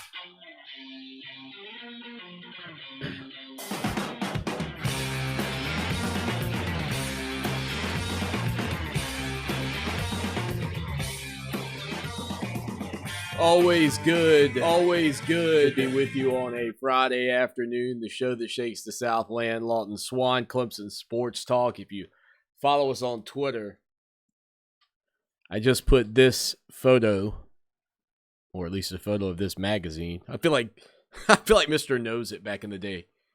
I tried to get the lighting right on these photos. So the old Sports Illustrated from 1997. Green Bay all the way. Antonio Freeman and the Packers look unstoppable. Remember, this would have been the Carolina Panthers' second season in the NFL. They're in the NFC Championship. I believe that same year, in their second year in the league, also, the Jacksonville Jaguars made the AFC Championship, further proving, and you can fact check me on that if I'm wrong. Hit me up on Twitter at Clemson Sports, or you can also get in touch with us by texting the program 803-450-0086. Never while you're driving. So there's that. Then, pulling this out, these old magazines, the other thing too, look at the back, a cigarette ad. You don't see that anymore for Merit Ultralights. If you don't know why I pulled this out, I talked about it a little bit yesterday on the Little John Stories edition. And one of the other things too, I'm not going to dive through this magazine from top to bottom, but I will say this is 1997, and this one of these photos here, this is of a Tiger Woods shot during the Mercedes Championship. But behold those Tigers on page 52 in this Sports Illustrated from way back when, which you couldn't hardly find back in the day. Now, don't get me wrong. I don't mind flipping through this and laughing at some things like the VHS tape commercial that says, "We're now the closest thing the NFL has to instant replay." That's a UPS ad. I don't know. Off like a shot. Let's see, what is this? Tiger Woods began the new season by striking a stunning blow at those who still harbor doubts. That'd be a young Tiger Woods there. But on page 52, here we go. For anybody watching, behold those Tigers.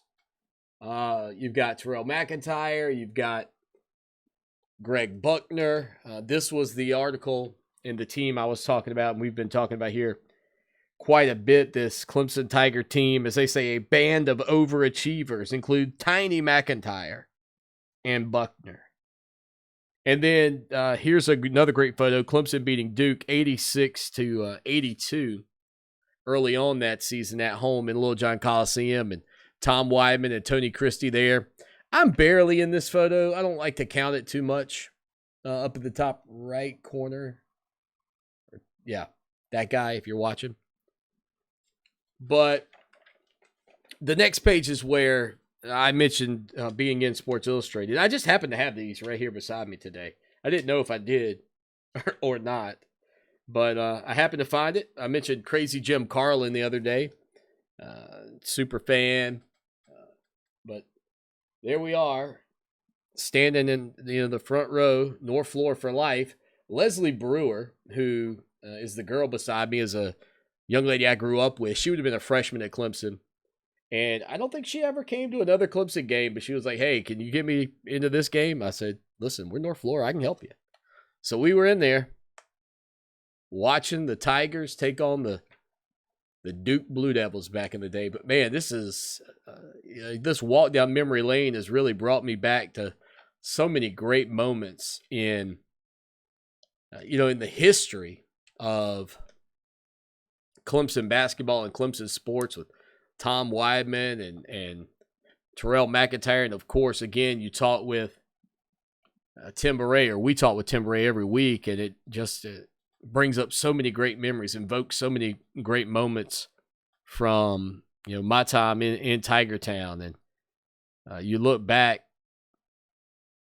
just checking some of the notes here on this series with the Carolina Panthers kind of even being tied to my time at Tiger Town. And in their second year, when they got beat by Green Bay, what you might not recognize now, and I certainly would not have known this, but when the Packers advanced to the Super Bowl, that was their first Super Bowl visit in 29 years when they got to the Super Bowl way back when. That was Collins, too. Kerry Collins, quarterback for the Carolina Panthers. Good stuff, man. I just happened to have that. I had some other memorabilia on hand, too. I just kind of pulled out of the woodworks, but this was my grandfather's national championship, Clemson Sports Illustrated from January 11, 1982, Perry Tuttle on the cover. And my grandfather did some unique things with it. He would go through and tape other articles, which I don't know how advised this was, from other magazines and such. Like the front page of the Charlotte Observer. He just kind of went in and taped them in over the other stories. He figured you didn't care to read about the NFL playoffs from that time. But yeah, that was back during Clemson's first national championship run way back when. Yeah, got all this awesome stuff here. And these memories this week have kind of brought it to light, and being at home also helping bring some of these memories back and giving me the ability to share it. I would never carry this stuff in studio, trying to see, okay, this is from the Miami newspaper here of Clemson's win over Nebraska back in 1982. January 2nd, 1982 is when the newspapers came out after the game on the 1st. So some cool stuff. I'll see what I can dig up during the break here from some of these things to share with anybody watching the show. And if you missed it live, of course, you can always go catch the show on Twitter, Facebook, or YouTube. So it's there. It'll be archived up for you.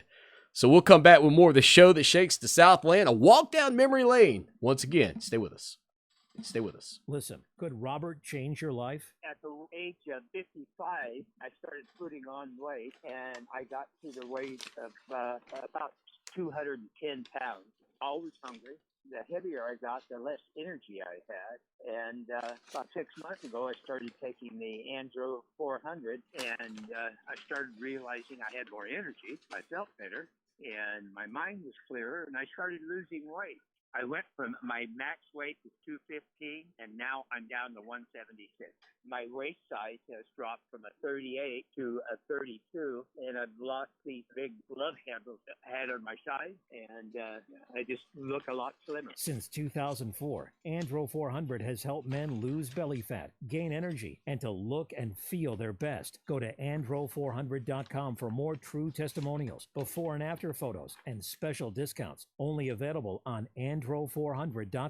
andro400.com. Let me tell you who I trust to protect my home and my family. Modern Exterminating. Hey, it's Lawton Swan, and when you need top quality service from a team that knows what bugs you, call Modern Exterminating. 765-2315.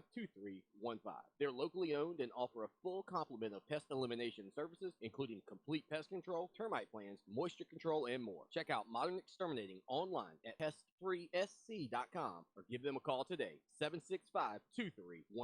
Modern Exterminating. They know what bugs you. Hey, check this out. I didn't realize the deadline was coming up so quickly. Here's the scoop. If you did not file a tax return last year and have kids under 17, you must act now to get the $500 economic impact payment per child. I know there are a lot of people who can use this money right now. Make sure to get it done by Tuesday, May 5th to get your payment in 2020. Go to irs.gov and enter your information in the non-filer tool by Tuesday, May 5th.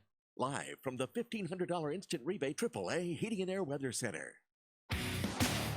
Under clear skies, the lows will dip to around 50 tonight. Tomorrow, beautiful, sunny and warm, highs mid-80s.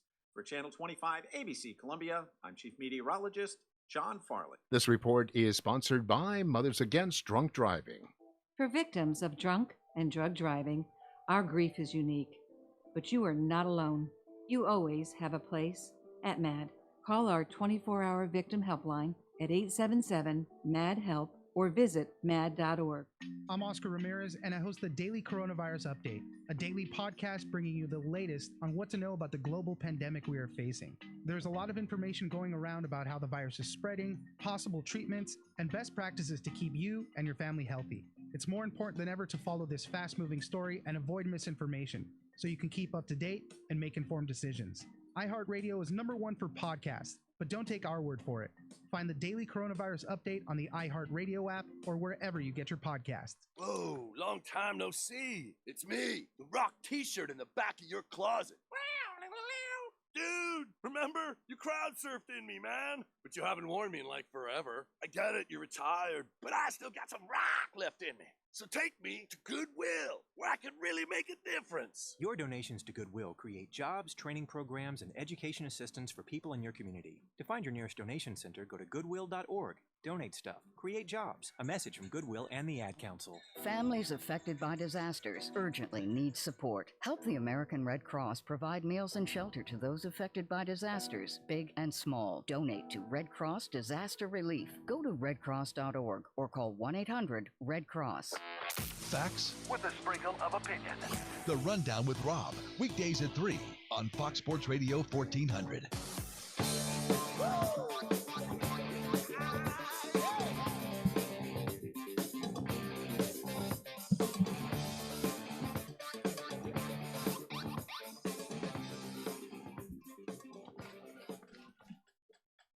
It is the show that shakes the Southland. Clemson Sports Talk, Lawton Swan. Digging deep. If you are over on Facebook or Twitter, I guess I should say, you've probably seen some of these. Man, look at these dudes. I would like to interview one of these fellas. They are from Lancaster, the Red Rose City. Sam Horn, Harvey Snipes, Mike Hancock, or Richard Witt, Bruce Threnett, and Claude Falkenberry. I talked to any of those guys. They were on the cover of the Miami News Weekender when Clemson won the national title. Bowl a roaring success for Tigers. I did find this piece of the article interesting at the bottom. Beer fears are a bust as bowl glows orange. So apparently there was a big issue with, or a big concern about alcohol consumption at the national championship game back in 1981. Nebraska fumbles away its chance at #1. This was written by Leo Suarez of the Miami News. Another great piece of Clemson memorabilia. On the back, though, you know, we interviewed Jackie Sherrill not all that long ago. I believe he was the head coach at Pittsburgh during this time, or maybe an assistant with Pittsburgh. But what was pretty crazy is when we were talking to him, you know, he called Dan Marino Danny. But here's Marino ad-libs Panthers. Big play is in the Sugar Bowl. Pitt took down Herschel Walker. Now, here is something that I think will probably surprise some people too. I'm assuming this is the same guy that you know from the NFL. It says Kurt Warner steals the spotlight. Now, Warner's name for a lot of people probably wouldn't show up again until what? Is that a different Kurt Warner? Yeah, it's spelled different. Yeah, that's a C, Kurt. Not the K. Okay, so maybe I feel better because I'm like, man, I didn't feel like Kurt Warner was that old, but there you go. Just looking at it all, man, some classic Clemson memorabilia. I could probably do this for weeks. The show may be more popular watching than listening. One of the guys we're going to have on the program soon, featured right here in this one, Clemson upsets Tar Heels, #1 Tar Heels. If you can see that photo. Will Solomon spoke with Will yesterday, and hoping to line him up to come join us on the program. down the road. That was from, of course, the state newspaper. And on the same day, of course, the bigger headline that stole the front page was Dale Earnhardt passing away at the Daytona 500. So even Clemson's victory over number 1 North Carolina, rightfully so, surpassed by the legendary NASCAR champion Dale Earnhardt. But yeah, this is some classic throwback memorabilia here, and just happened to have, just got lucky, that this was sitting right beside me here in studio. This box filled with Clemson goodies, really Clemson goodies. And this, I'm telling you, this Sports Illustrated though, I gotta give my granddad credit. While you might look back at it and think, man, that wasn't smart to go sticking all these different pieces of Clemson lore in this magazine, to have your hands on these things is really neat. And to see like cutouts from the state newspaper. And, if you've got a collection of Clemson stuff at your house, if you've got some memorabilia like that you want to share, take a picture of it and tweet it to us at Clemson Sports on Twitter, or text it, man. I'd love to share that with people. It was, in that moment, the sports world was so different, and the consumption of the media and the way you consumed your stories was so incredibly different. And, to look back at these, photos of Tiger fans, and back when the hats and the mascots, weren't, the logo design, etc., just was nowhere near what it is today. And enjoying that stuff, and being able to, put your finger on these things still is really fun. Really fun to look back. It was the year of the Tigers, according to Sports Illustrated. 22-15, the final score. Perry Tuttle was Clemson's Orange Bowl hero. The following week, if my memory serves me correctly, the front cover of Sports Illustrated belonged to one Dwight Clark, former Clemson Tiger wide receiver. So the Tigers actually went back-to-back on the cover of Sports Illustrated, I believe, if my memory's correct on that front. And, for so many Clemson Tiger fans, up until the past few years, that was the top of the mark. And that would have been something that people would have said, beyond the shadow of a doubt, would not be surpassed. But ultimately, I think it has been. And I think people will agree with that. The Tigers finished number 1 in the Sports Illustrated top 20 that season, followed by a 10-1-1 Texas team. Penn State finished 3rd at 10-2. Pitt was 4th at 11-1. And Miami, the Hurricanes, were 5th at 9-2. So 3 current Atlantic Coast Conference teams finished in the top 5 back in 1982, the 81-82 season. But yeah, man, just thumbing through this stuff is great fun.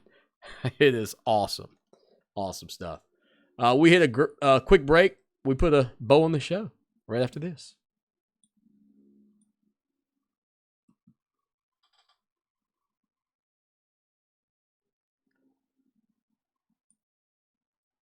Or not, because I'm noticing that I'm a minute off of my time again. What in the world? Now, if you go check the archives,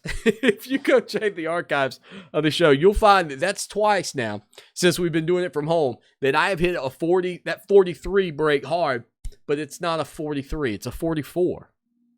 I don't know where or how I influenced myself into believing that spot, stops at 43. It stops at 44, Swanee. Get it straight. Pete Axthelm wrote a story called Color Them Orange from Newsweek. I'm going to read that during the break. I'll let you know what old Pete thought of your Tigers back in the day right after this. iHeartMedia knows small businesses across the country are facing new challenges during the COVID-19 pandemic. So to help, we've put together the iHeart Radio Small Business Crisis Resource, which has critical information, including links to federal and state resources providing businesses with stimulus loans, grants, and other financial aid. We also shine a spotlight on small businesses doing good right now. Visit smallbusinesscrisisresource.com to learn more. That's smallbusinesscrisisresource.com, because your small business is big to us. Attention SSI recipients. If you did not file a tax return last year and have children under 17, you must act now to get the $500 economic impact payment per child. If you do not act by May 5th, you must wait until next year to get those payments. Go to irs.gov and enter your information in the non-filer tool by May 5th. That's irs.gov. This message produced by Social Security at U.S. taxpayer expense. It's the key to better living. Essex Home. Need to move now? Relocating? While you're at home, you can shop for a new home. Design your house with a mouse at EssexHomes.net. Tour homes online. Schedule a virtual appointment. Need a private one-on-one visit? You can chat with a specialist today. Stay safe and keep others safe by calling or clicking today. It's the key to better living. EssexHome.net. Paid non-attorney spokesperson. Attention all women who have been diagnosed with ovarian cancer. Johnson & Johnson's baby powder and shower-to-shower talcum products have been linked to ovarian cancer. In February and May 2016, Johnson & Johnson was ordered to pay $72 million and $55 million by two juries to two women who contracted ovarian cancer after years of using talcum baby powder products. If you or a family member has been diagnosed with ovarian cancer and used talcum powder prior to the diagnosis, call Talcum Powder Help now today at 800-833-0112. You may be entitled to substantial compensation. The consultation is free and you'll pay nothing unless there is a recovery in your favor. Don't fight this alone. If you or a loved one used talcum baby powder-based products before being diagnosed or died from ovarian cancer, call Talcum Powder Help now at 800-833-0112. 800-833-0112. 800-833-0112. Paid for by Bar Justice. Ever had that small crack in your windshield that turns into a very large crack overnight? Hi, I'm Ray. And I'm Mary Ann, and we're with Absolute Glass. We are your only local high-end auto glass specialist in the Midlands, used by high-end car dealerships. And we absolutely have you covered. Whether it's a small or big crack, you can be confident in our certified technicians to get the job done right the first time. Visit AbsoluteGlassInc.com for a quote or call 951-7200. That's AbsoluteGlassInc.com or 951-7200. Not on my watch, our military service members say, as they volunteer to serve. Not on my watch, they say, as they leave their families behind to keep the rest of ours safe.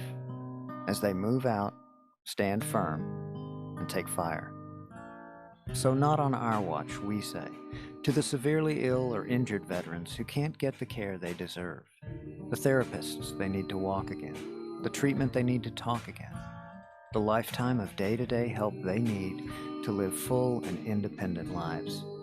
When there's no more government funding, or a nursing home seems like the only option, or everyone says there's no hope for recovery, we won't leave one warrior behind. Not on our watch. Find out how you can do your part at findwwp.org. Fox Sports Radio 1400 wants to help with your bills. Listen to win $1,000 every day from 6 a.m. through 9 p.m. What have you done for me lately? It's a fair question. Just don't lose sight of the bigger picture. Don't forget history. Lucky for us at Clemson, the answer to the questions, what have you done for me lately, and what have you done always, are the same.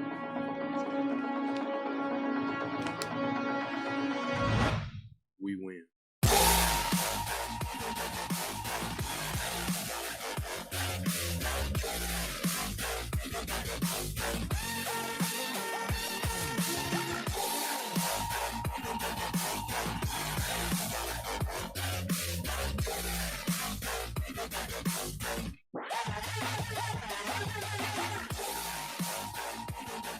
Final segment on a Friday afternoon. And my number one fan, Rocky, in the house. He's still snoozing, same spot. You'd think he hadn't left if I took a picture and tweeted it.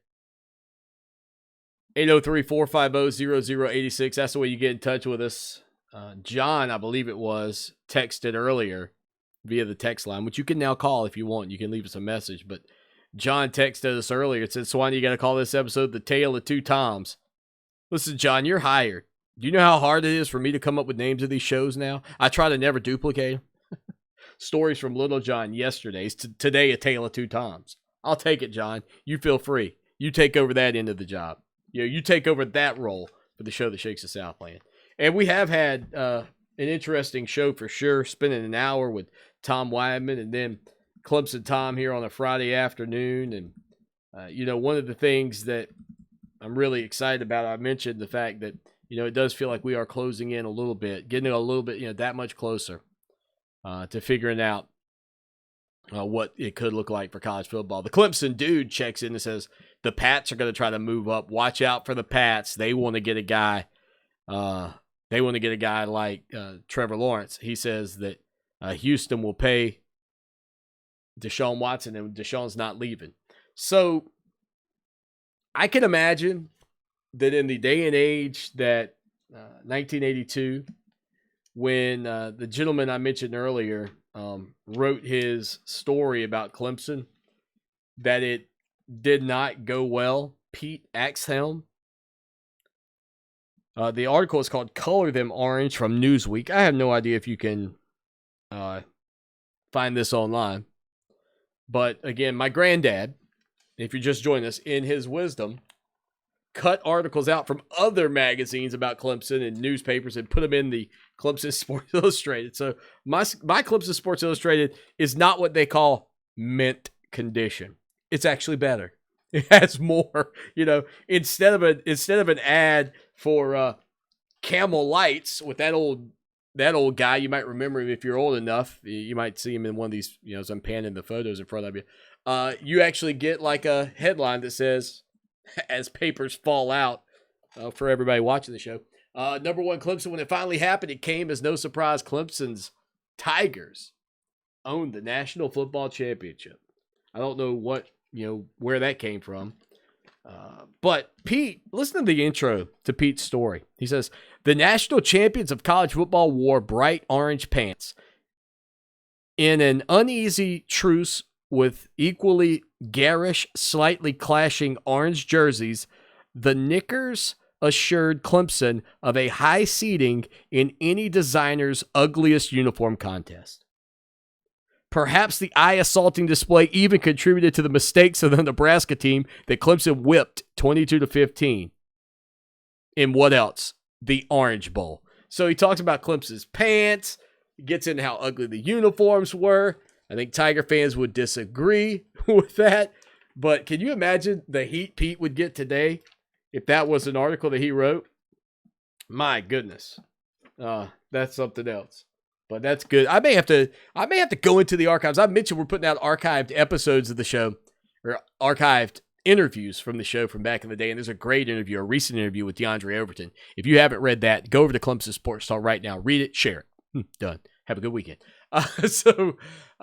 Yeah, I mean, I may have to fire up and dig in a little deeper on some of these, because I've got some classic stuff here that I think, for the most part, a lot of people would love to hear and read about and be reminded of. Again, we're in an era where there's not, quote, new news stories being distributed. So why not maybe look back, especially if you're a Clemson Tiger fan, at some of these legendary moments that either I've kept or my wife has kept or my grandfather has kept.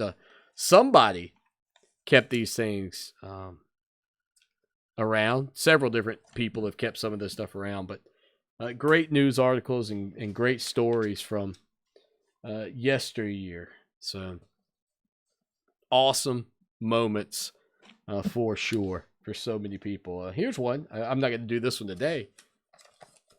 Some people call that a push-off. Others people call that a kick to the gut. At least that's what they call it here. The showdown. Clemson 16, South Carolina 14. I got a funny story about that game, too, that I could tell you here on the program at another date. But, yeah, I was just looking at all this stuff, man. It is some classic retro throwback Clemson goodies in a box sitting by my desk. So thank you to Tom Weidman. Thank you to Clemson Tom. Speaking of the tale of two Toms, Tom Luganbill and Tommy Bowden scheduled to join us next week. Will Solomon? Who's the question is, really, honestly, the question is really becoming who's not joining us. I mean, that's kind of where we are right now. Who's not coming on the show?